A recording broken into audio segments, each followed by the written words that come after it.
afternoon, and welcome to Real Chicks Rock presents Real Discussions. I'm your host for today, Michelle Dosbert, and as always, I'm super excited to be here with you. It is going to be my last Sunday with you for this year because Christmas is next Friday. Yeah. This is the third Sunday of the month, and this is when I come and see you every first and third Sunday at 2 p.m. Eastern Standard Time. I'm super excited. You guys had rocked out with me this entire year, so I'm going to thank you again at the end of the program. But here in Georgia, big voting again for the Senate seat here in Atlanta, in Georgia. So I don't know, for those that are watching, like all of this paraphernalia that's been coming in my mail about going to vote, vote early. I did vote early. If you have not, make a plan to vote. Go ahead and get out there and vote. Find out where you can go and vote, because that's very important. And then cast your vote. And if you want to mail it in, feel free to do so. But this is very critical for us here.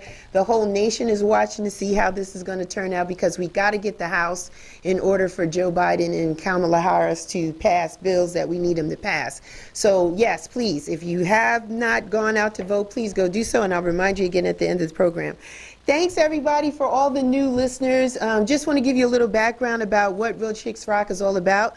We're all about creatively collaborating to connect and raise awareness regarding issues that impact women. And we do it by way of community service, engagement, public speaking, mentoring. We have workshops that empower people. They learn different things from business to entrepreneurial to financial management, time management, etc. And then we have the arts, the media. And we've been doing this for quite some time.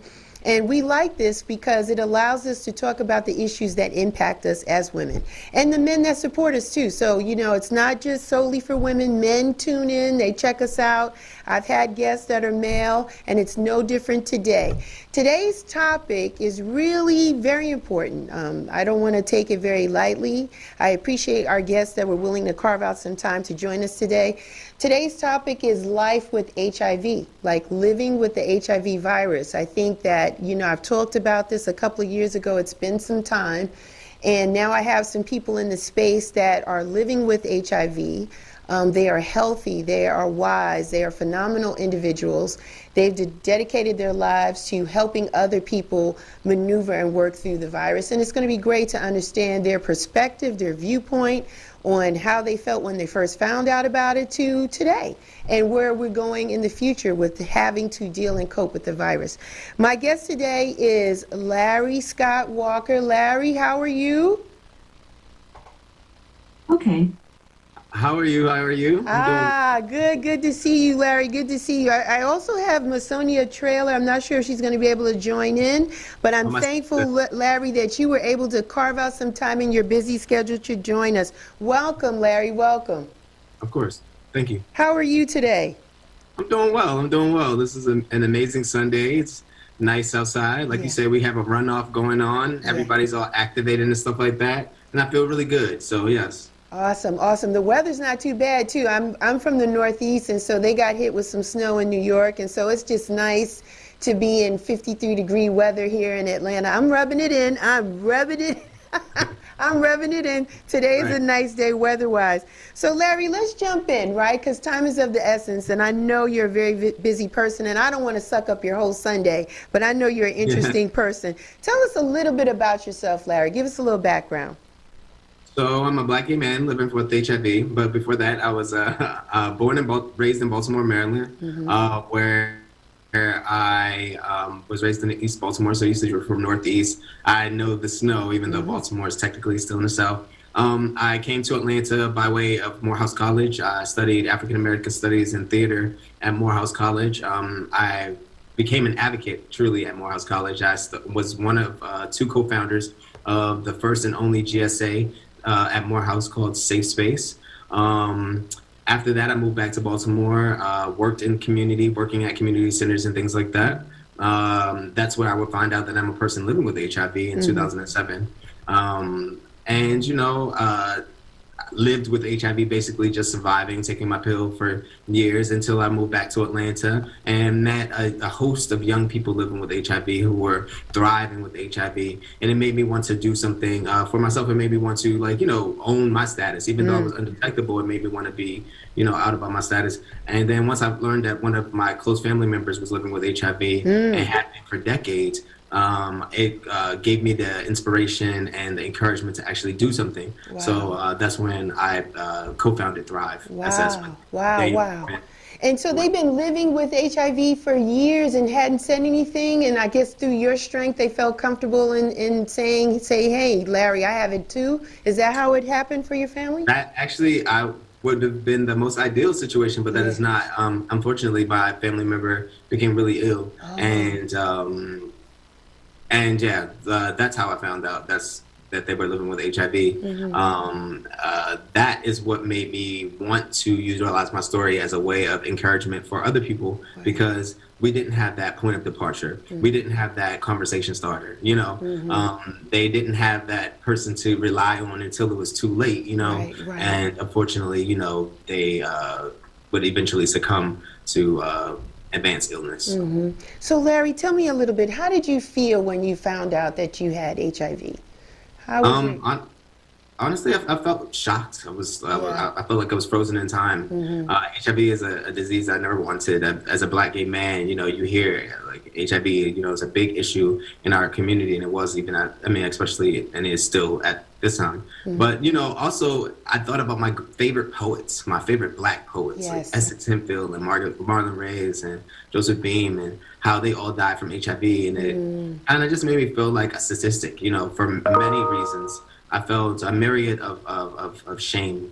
Yeah. But that wouldn't last, too long until that would last for years. As I wouldn't be able to communicate my status out publicly, but immediately I would find other Black gay men living with HIV, and we would coalesce around each other and support each other. So I don't want to sell this false narrative like I was just somewhere just feeling so downtrodden, and I didn't have support, because I had the support of maybe 2 to 3 brothers. But in 2015, I wanted to take that from just being the 2 to 3 to being hundreds, and now we have over 4,000 members nationally. Awesome, awesome. 2015 is when you discovered that you had the virus, right? So it's 2007. 2007. I'm sorry. So it's still quite a time since when Magic Johnson had announced that he had it. It's a different time period, and we're going to get to that. I want to talk about your family and close friends. So when you discovered that you had it, you went to your closest family members and just kind of shared, or how was it? I guess I'm painting a really nice picture. But yes, I love this, Larry. I want to meet this guy. This guy is great, I went to a close friend who I also knew was living with HIV, and I told him immediately. I would actually not get into care. I didn't tell my family right away. My family mostly found that I was living with HIV by way of my work. I'm not a big proponent of coming out. I believe in just being who I am. I'm not going to announce like, hey, I'm a person living with HIV, because I'm still that person, and I think that sometimes the announcements and proclamations give people, the permission to other you. It's like, oh, now he's living with HIV. It's like, no. But I went, like I said, friends, partners, I would always disclose my status to my partners and things like that. So along the way, I would gain support. And then, of course, working in the community space, it's a pretty safe space for people living with HIV. It's pretty safe to say, I'm a person living with HIV. So when I moved back to Atlanta and working around these young people with the Evolution Project at Atlanta, I would gain that confidence. I would see the normalcy in it. I would see this isn't just a thing that I do that I engage when I take my pill or when I go to the doctor. I can utilize the lessons that I'm learning as a person living with HIV to apply them to my whole life. And once I opened up about my status, that's when I feel like I took the roof off of my potential. Okay. Status and lifestyle are 2 different things, so I totally understand that.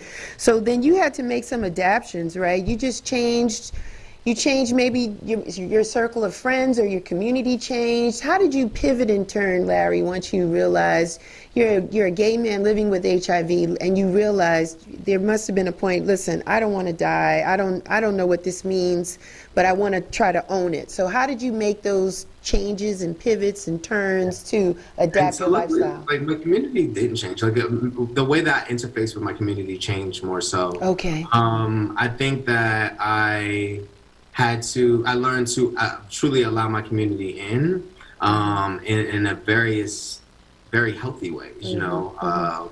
After learning that I was a person with HIV, I began to rely on the stories of my community more. I began to lean into the history more. I knew that I would live, even, you know, I knew it. Like when I was diagnosed, I knew that at that point that I would get on medication and I would live. Right.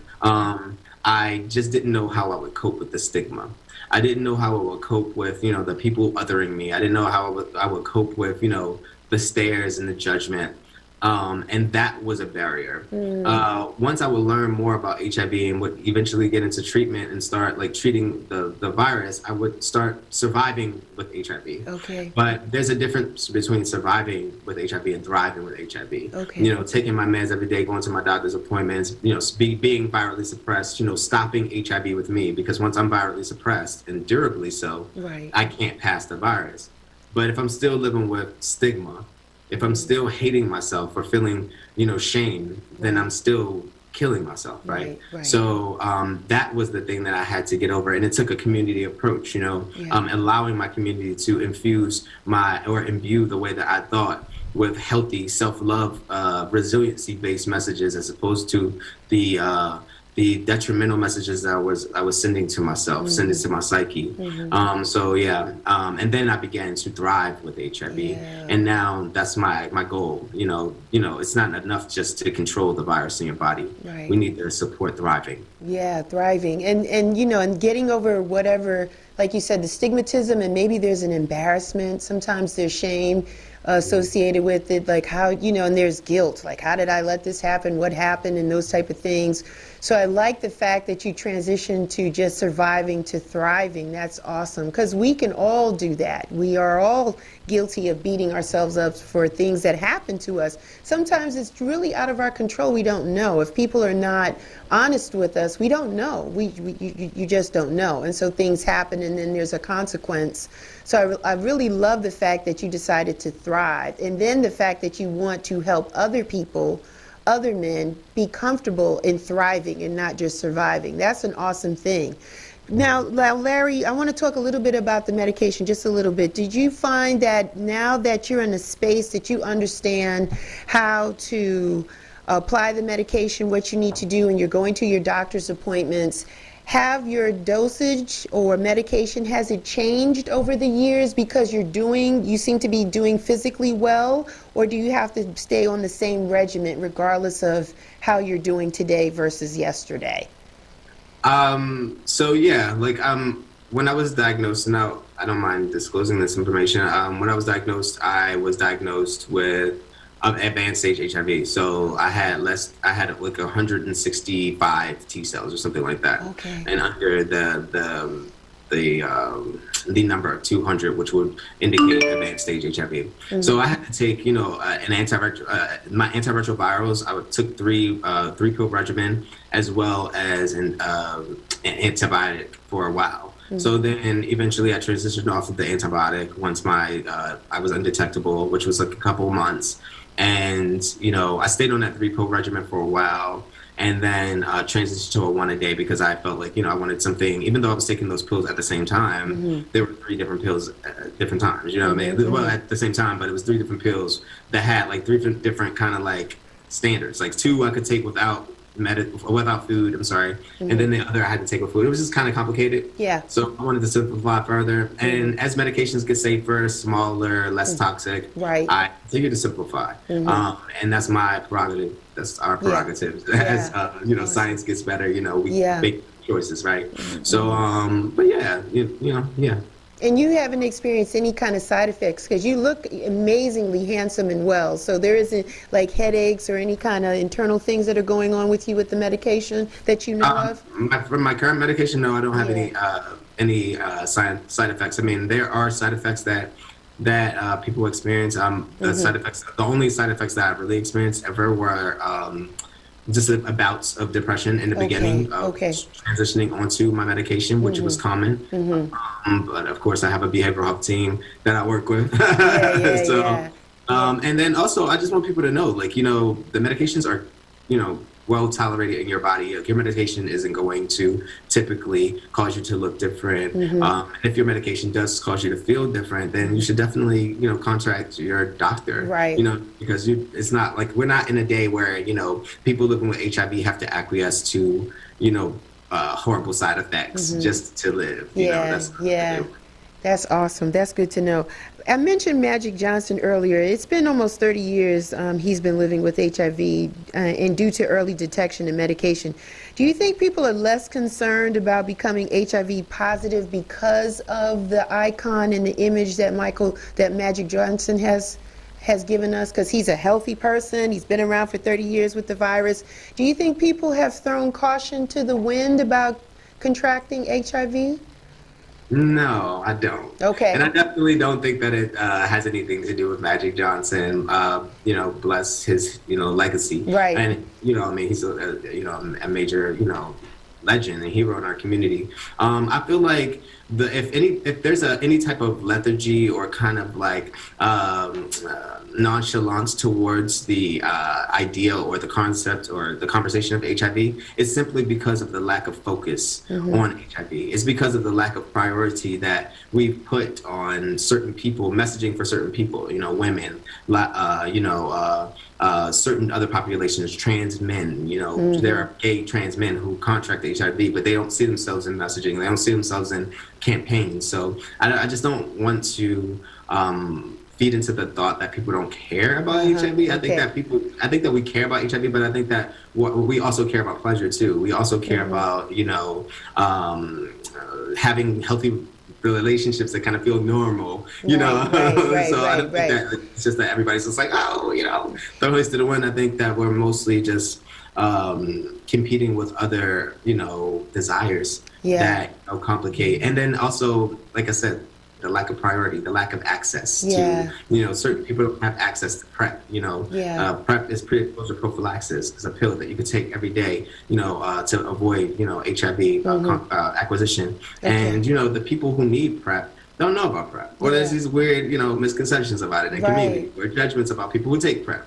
So it's not like we're competing against a lot. I think that we can't have a conversation about prevention without talking about the full social determinants of health that govern how people show up in their own lives, where we're raised, how we're raised, if we have education, if we have access to food, safety, employment, and those things, that's the conversation that that's the facilitator and the drivers for like HIV acquisition and all other disease state acquisition, not, icons who, have said, that they were, that they're thriving with HIV and then, a thing of the past. You know what I mean? Like, I want to talk a little bit about PrEP. I'm glad you brought it up, Larry, and you mentioned that people may not have access to it. Is it because of money or demographics or just knowledge? Why wouldn't people have access to PrEP? What is it?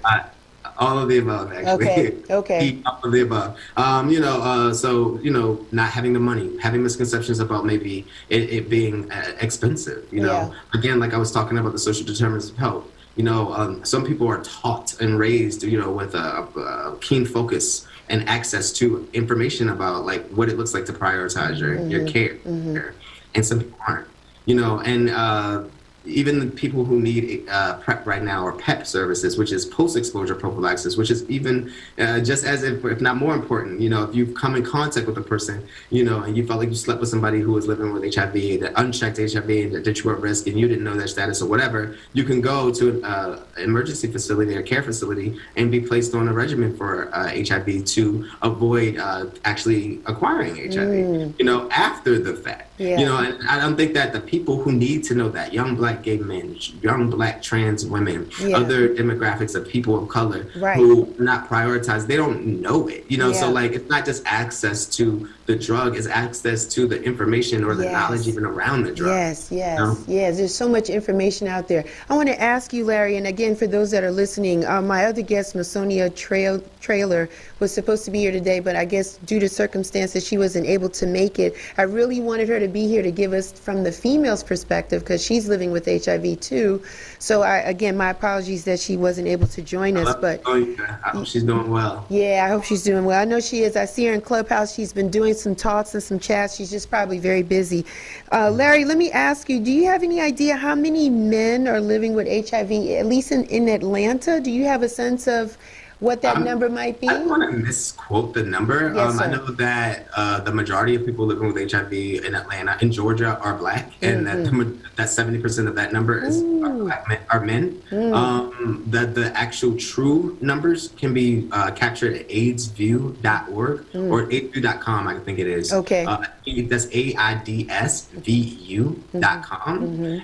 Or, no, I'm sorry, I apologize. It's AIDSView.gov. Okay, okay. One of those. But those numbers can be disaggregated on that site very easily by state, by racial demographic. But know that, Black and Black people are the overwhelming numbers, make the overwhelming, majority of people living with HIV. Okay, and Larry, give us that website again. That's AIDS.either org or gov. Or gov. It might be org or gov, right? Okay, fantastic. Yeah, we wanted to capture that for the listeners so they can hear that. I think these numbers in this. Also go to cdc.gov to get disaggregated numbers as well. cdc.gov. Okay. And AIDS. Let me look at AIDS. He's checking that out, so that's good. I think this information is important because, again, for us women, oftentimes people are not operating in their truth, right? Go ahead, say that. AIDSView.org. I'm sorry. That's fine. So there are a percentage of men that may not be comfortable in disclaiming the fact that they sleep with other men or they're bi or gay or whatever, and so it's starting to have impacts with heterosexual women, Black women in the community, and we're starting to contract the HIV virus. So I really wanted to talk to Masonia about that. So again, my apologies that we're not able to shed a little bit more light in that space. I think I want to to counter that just a little bit. Sure. Because I think there's a bit of misnomer. Okay. So I believe there are heterosexual men that are living with HIV. Yes. All women, the rates in the Black female community aren't because they're sleeping with Black gay men or bisexual men who are necessarily uncomfortable talking about, their sexual orientations, so to speak. I think that is the conversation about living with HIV is so stigmatized, highly stigmatized, and especially for Black straight populations. Yes. So if you are a Black straight man, to tell your partner that you're living with HIV, the assumption is that you're a Black bisexual man. Or to tell your understanding that Black people receive diminished care a lot of times in the healthcare facilities. You're right. And Black men are Black people. And then they make, the stigma that they feel disclosing that information to their doctors. I've heard of, and Freda Jones is one of my sheroes, and she tells a beautiful story about the guy who she, contracted HIV from and how he died. She became this amazing superstar advocate, and he literally allowed himself to die because of the shame that he felt. So I want to put that out there. We just shot a film about HIV and aging called Colors on the Wall, and one of the main characters in this documentary is Reverend William Francis. He's a pastor here in Atlanta, and he's a Black straight man living with HIV. So I just think that there's a bit of a misnomer in that, and I also feel like it is maybe just a little bit of detrimental to the unity and coalition between Black straight women and Black queer men to allow that to exist in the space. They're not contracting HIV from bisexual men. They're contracting HIV from their partners who are more likely to be straight men. And thank you for that, Larry, for setting me straight and setting the vibration straight so that we can understand that it's not, Because again, this is all about getting rid of the stigmas, right? And the stereotypes that come along with it. Yes, Because there should be no stigma for living with HIV. right, absolutely, absolutely. I want to talk more about Thrive, the organization that you've created. It puts a big smile on your face every time I say it, you say it. Tell us more about that and the members that have joined and the impact it's had on your life. Talk to us about that, Larry. Oh my God. I mean, I could talk about this all day, and I could feel myself becoming emotional thinking about it. Just the impact that it's had on my life. I'll start with that. You know, we started this organization, myself, Daniel Driffin, Dwayne Bridges, two of my closest friends and colleagues. We started this organization before we were comfortable saying that we were living with HIV. Okay. You know, we wanted to do something that was impactful. Earlier, I invoked the name of Essex Hemphill, and he wrote this beautiful piece called "For My Own Protection," and it begins, "I want to start an organization to save my own life," you know, and then he lists these litany of things that are prioritized, and he felt like if Black gay men could be prioritized, then we could save our own lives, and that's what we endeavored to do. Like I said, I was very virally suppressed, durably suppressed. You know, you couldn't get HIV from me if I had it in my pocket and tried to get it. You know what I mean? But like, the stigma was palpable, and that is the reason why we created Thrive. The name Thrive actually stands for Transforming HIV Resentments into Victories Everlasting. Awesome. And that's exactly what we endeavor to do. We do self-love and HIV acceptance work. You know, we center self-love and HIV acceptance, understanding that the answer to stigma is exactly that. And so, like, when I talked about The Colors on the Wall, or our other film that we shot that was featured in the Out on Film Festival this year, Outrun the Sky, they're featuring people living with HIV, but they're showing them in a resilient light, in a true light, you know, a complex light, with their full dignity and humanity intact. Like, you know. The reason why a lot of these misconceptions and judgments exist about, or are allowed to thrive and exist in community about people living with HIV is because we don't get the luxury of being humanized, because people automatically think of HIV as something that we did wrong. You know what I mean? Like, oh, well, if he didn't do that, then he wouldn't have HIV. It's like a consequence. And it's like, no, you know? So, and what we realized, what we wanted to do is we wanted to start with us. Yeah. You know, it's an uphill battle to try to just change the minds and hearts of people who just don't get it, you know, because they're a part of hegemony. You know what I mean? You know, you being a part of that master class of people who are not, you know, a part of the thing or not aware of a thing is a luxury. You know, you get to be as ignorant as you want to be. You know what I mean? And being a part of the marginal group, you know, we're like, we have to deal and contend with that. And it's like, you know, trying to be like, no, love us, love us, love us. It's like, no, let's turn that stuff on the inside. I mean, let's love ourselves so much that it inspires the world to love us. You know what I mean? And I think that that's the reason why I'm so excited and just so like over the moon about the work that we do at Thrive. Not because we were able to link on average over 300 people back to care,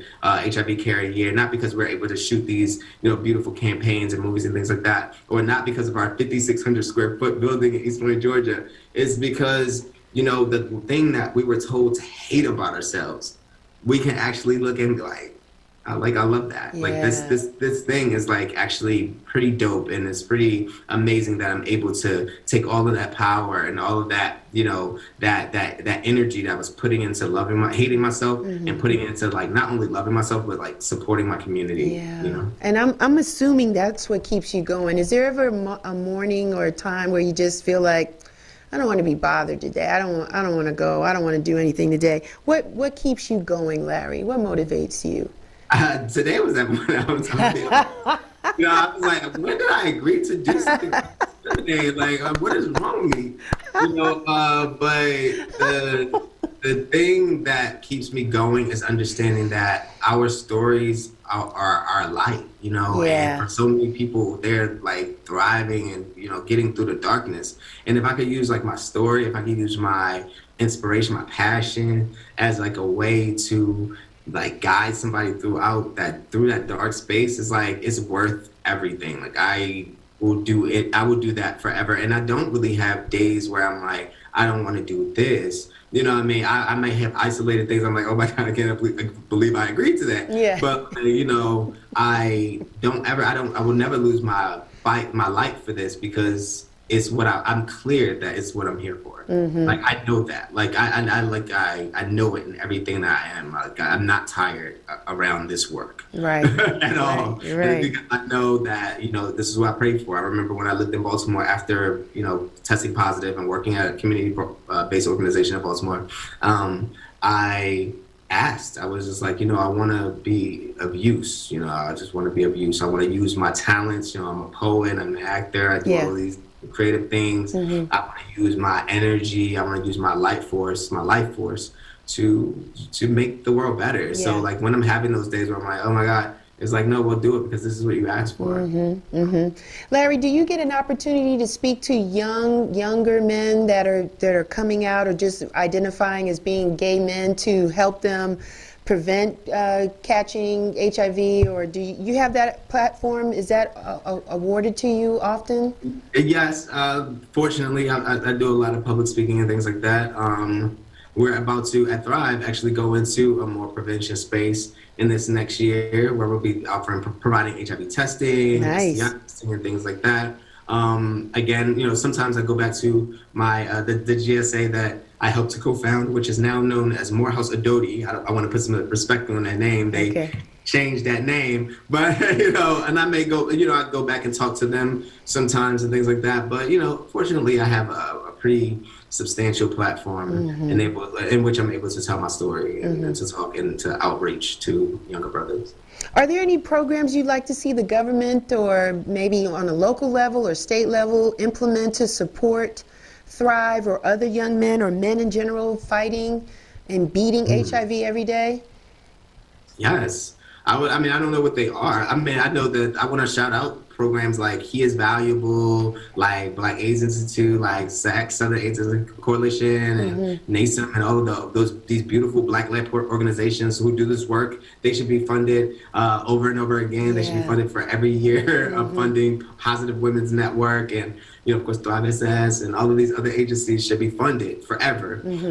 But I would like to see the new administration prioritize mental health, especially in the space of collective grief. I mean, 300, I just cringe every time I think of over 300,000 souls, mostly Black and other people of color, gone, you know, because of the lack of health equity. You know, this is like the only reason that these people are gone is because our government doesn't prioritize them. They don't care about them. You know, we prioritize lattes and spas, spa over actual life. And I think that, like, I would love to see this government put more energy into righting the wrongs, you know, actually addressing the harm that has been done, you know, and really like atoning for the part that they played in it. And even this, I mean, the disparity between the racial disparity between people who are dying and getting extremely sick from COVID and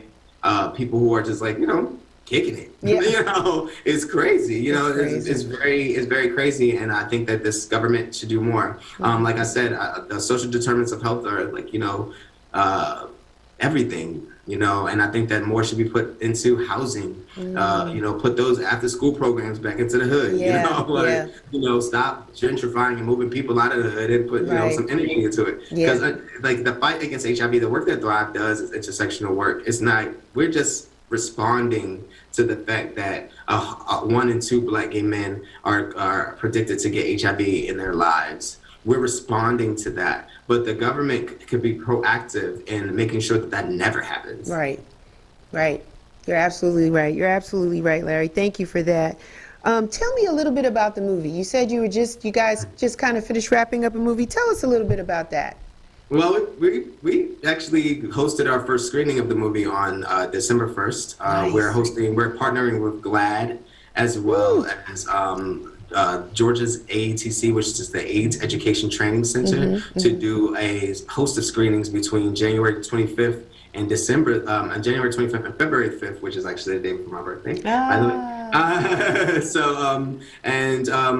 The movie is basically following people living with HIV, thriving with HIV, Black demographics of people. So you have a Black straight man, you have two Black straight women, you have two Black gay men, you have a Black you have a Black you have a Black straight trans man living with HIV. And it's just basically them coming together to like really tell their stories because these are like you hear about, like, fortunately you're beginning to hear more about like Larry's, people like me and Daniel and Dwayne and other Black gay men thriving with HIV and things like that. But gay men are kind of overly represented in the conversation, aren't we?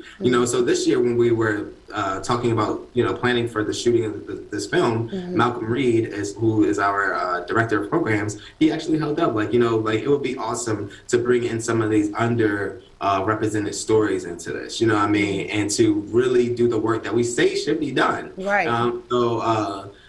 It was really beautiful to actually hear the accounts of Black women, queens talking about, what it, meant to be diagnosed with HIV, but then also how it felt to be disenfranchised from the conversation about HIV. Hearing William Francis talk about, how he felt as a straight man living with HIV, like there's no space for him, And I hear that so much from straight men living with HIV, and it's just like, I think art just provides us the luxury of being able to really tell a complex story in a beautiful way. So, yeah. Is there any way we can see the movie for those that couldn't be there on the first to see the screening? Because I got people listening in from New York and all over, and as far as Toronto. So how could we find the movie and hear it? Check it out.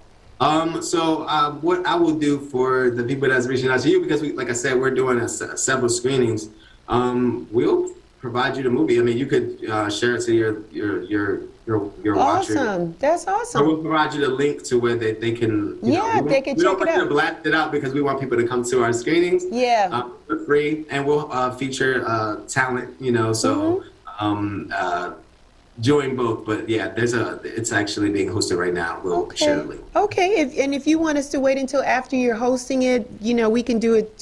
Share the link the first of the year if that's better. That would make sense. Actually, if we could share it out on National Black HIV and AIDS Awareness Day, which is February the 7th. Okay.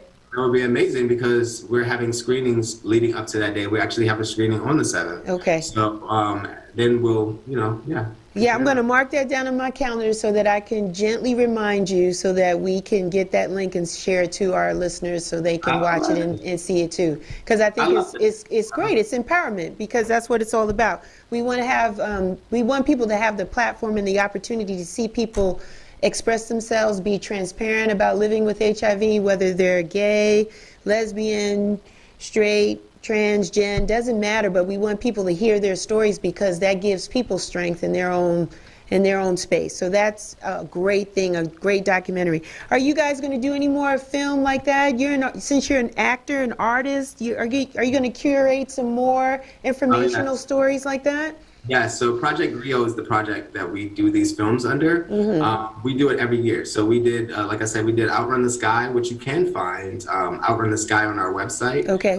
Following 5 Black gay men living with HIV. Our website is www.thrivess.org. That's THRIVES as in Sam, S as in Sam.org. And you can go to the tab for Outrun the Sky and you can actually see the film there. And you can see a trailer for the colors on the wall there as well. Awesome. But yeah, we're gonna do these films until, look, we're gonna be telling Black stories as long as we live. As long as we exist, we're gonna tell Black stories because it's not just about living with HIV. It's about righting the wrongs. It's about correcting this imbalance.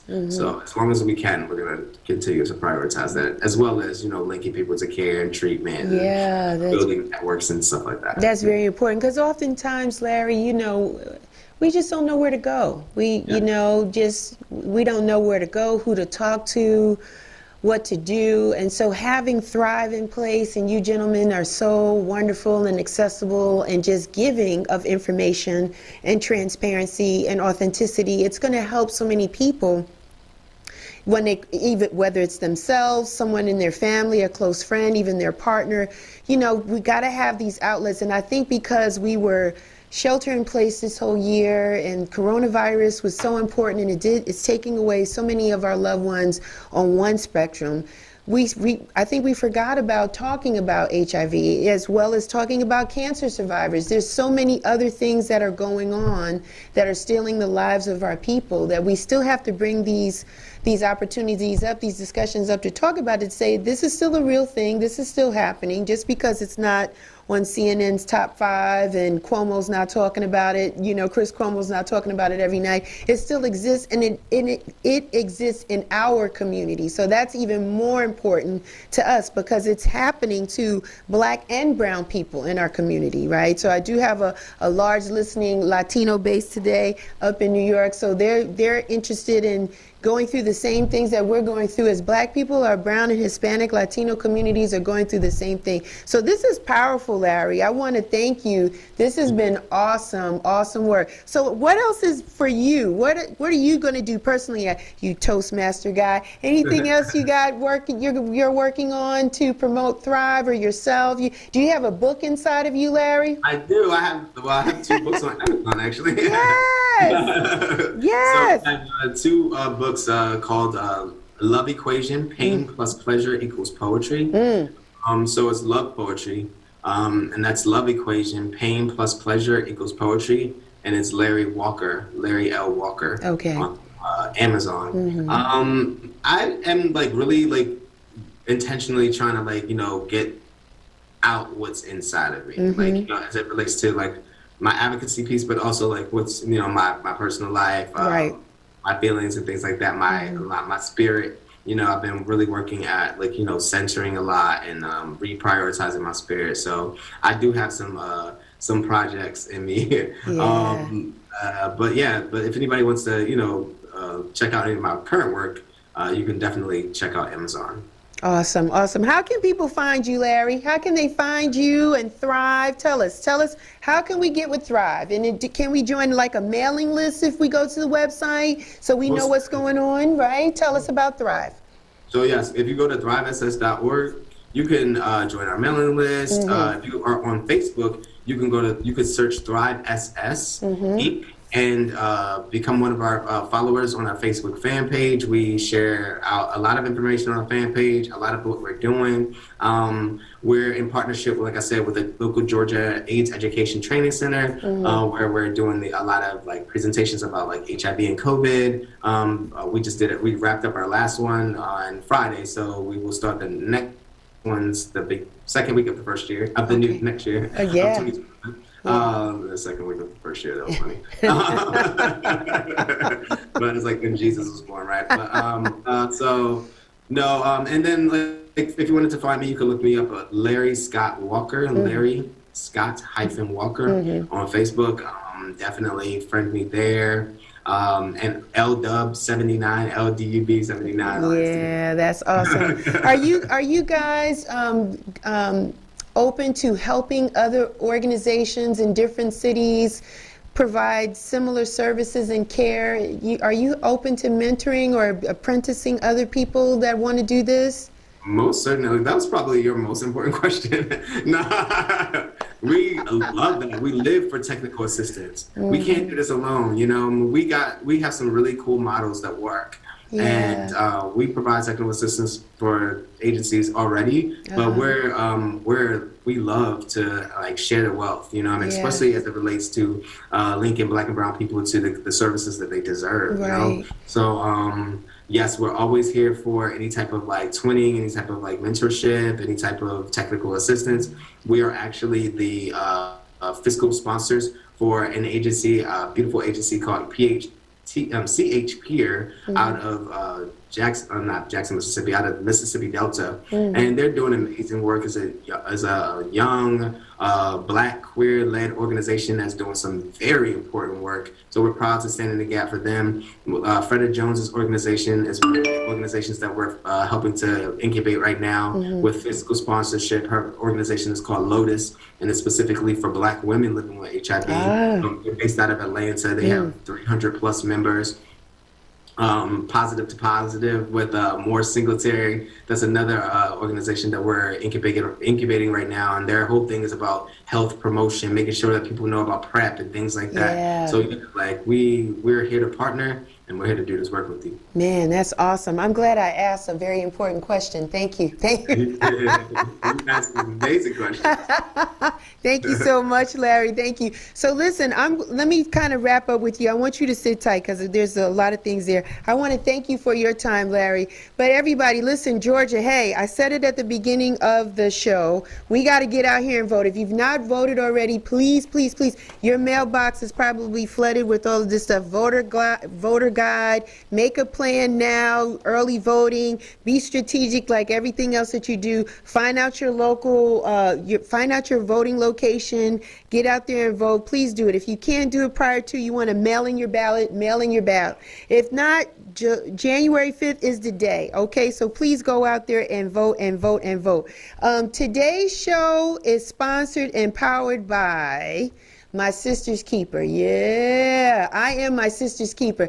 Desiree Montanez, my friend from high school, doing big things in the Northeast, in New York, being accountable for one another. It's a community-based movement. It's wonderful. It provides motivation, resources, information, etc., things that we need. They are pushing, because it's the holiday season, they're doing a Toys for Tots drive. Please follow them on Facebook. You people that are on Facebook, it is I Am My Sister's Keeper. Go and get your motivational and inspirational vitamins every day from them. See what they're doing for their community. See how they're empowering women to be better in their skin that they've been blessed with. And again, if you feel it, no donation is too small. It's a Toys for Tots drive. Christmas is next Friday. We don't want the babies to not have a toy. It's Christmas. So if you have something to share, please give it to them. Thank you so much, Desiree, for everything that you do. And thank you for allowing me to share what Real Chicks Rock does on your platform. Who would I be without that? Thank you so much. It is my last show, like I said, for the year. And I have to give thanks. Yes, thank you everybody who hung out with me when I did shows from my house because we had shelter in place. I took it to the porch. And then I decided to come back into the studio. It's been a very interesting year, but the conversations have not been dull. We try to keep it very informative. We wanted to end the year off with something that I thought could help some people.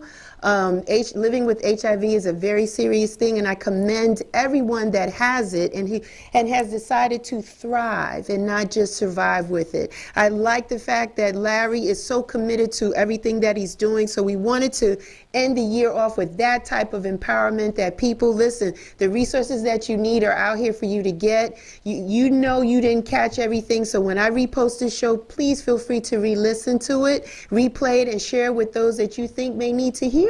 Because again, the information is out here for you guys to absorb.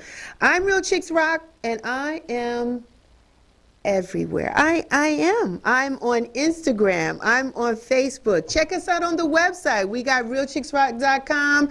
We are still pushing some t-shirts and masks. You know, there's no reason why you can't look good during the middle of the pandemic. You should look cute. I want to thank all our listeners that are checking us out on Get Live Radio in the UK, Germany, and Paraguay. Thanks to the On Channel. That's a subscription television streaming service. Thank you for showing our shows there. And thanks to BeatBreakRadioFM.com. That's my time. Thank you so much, Larry, for being an amazing and awesome guest today. For all of you, I'll see you guys, God willing, and he always is. I'll see you in 2021, but I want to leave you a little piece of this poem. It's part of Our Deepest Fear by Marianne Williamson. And I'm just going to read you the last piece. It says, and as we let our own light shine, we unconsciously give other people permission to do the same. As we're liberated from our own fear, our presence automatically liberates others. I want to thank you guys for a wonderful 2020. It was a little rough, but you guys held my hand through it, and I couldn't be here without you. So I want to thank you for taking the time to share, comment, listen, tell people all about it, subscribe to the show. Thank you so much. Thank you for supporting Real Chicks Rock and everything that we've done. We got some more things that we got up our sleeve for 2021. It's not the end. We thank you. So that's my time. You guys take care, be well, and continue to rock on.